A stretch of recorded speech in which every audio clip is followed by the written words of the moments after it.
So, Samsung's biggest phone of the year, the Galaxy S26 Ultra, is finally here. And it's a lot more complicated than you might think. On the surface, it looks almost identical to last year's model.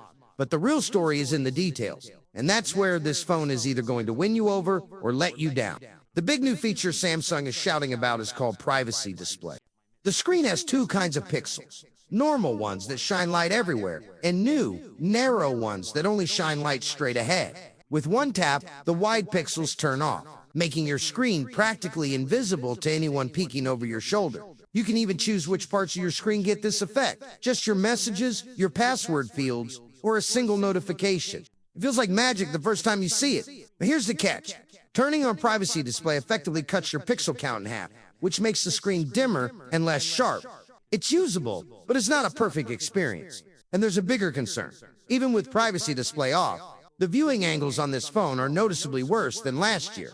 Tilt the phone, and you'll see a blue tint and a faster drop in brightness. That's probably the price we pay for having those special narrow pixels in the screen. It's definitely something to be aware of. Look at the screen head-on, though, and it's stunning. This is the first Samsung phone with a true 10-bit panel, and their ProScaler software makes videos look incredibly sharp, side by side with last year's S25 Ultra. The difference is huge. The design also got a subtle but welcome upgrade. The corners are softer, the sides curve more gently, and at just 7.9 millimeters, it's Samsung's thinnest Ultra ever. It's also a little lighter. Nothing groundbreaking, but a collection of smart refinements. And for the first time, the entire S26 lineup shares the same look, from the camera design to the color. Speaking of colors, Samsung, they're painfully boring this year.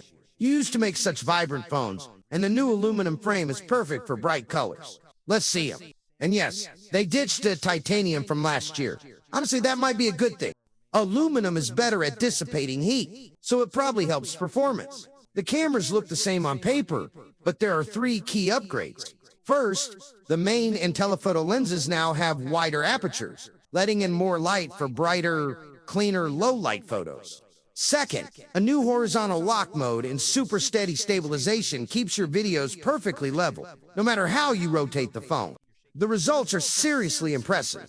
Third, portraits and selfies have gotten a major boost, with better sharpness, brightness, and a more natural-looking skin texture. It's a solid camera upgrade, but probably not enough to put them at the very top of the rankings. On the software side, Samsung is all in on it.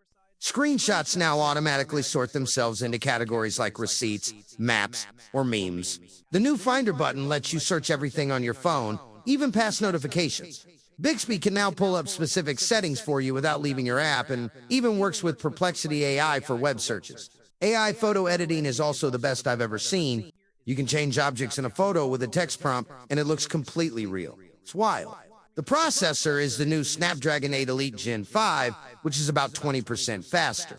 No complaints there. The battery, however, is still the same 5000 mAh. It's been 4 years. While other brands are pushing way past that, Samsung chose to make the phone thinner instead. At least charging is faster at 60 watts, and wireless charging is up to 25 watts. But there are still no built-in magnets, which is frustrating. So that's the S26 Ultra, a phone full of quiet improvements, but with some new features that feel a bit half-baked. My first impression, I'm satisfied. Not blown away, but satisfied. Thanks for watching, and I'll see you in the next one.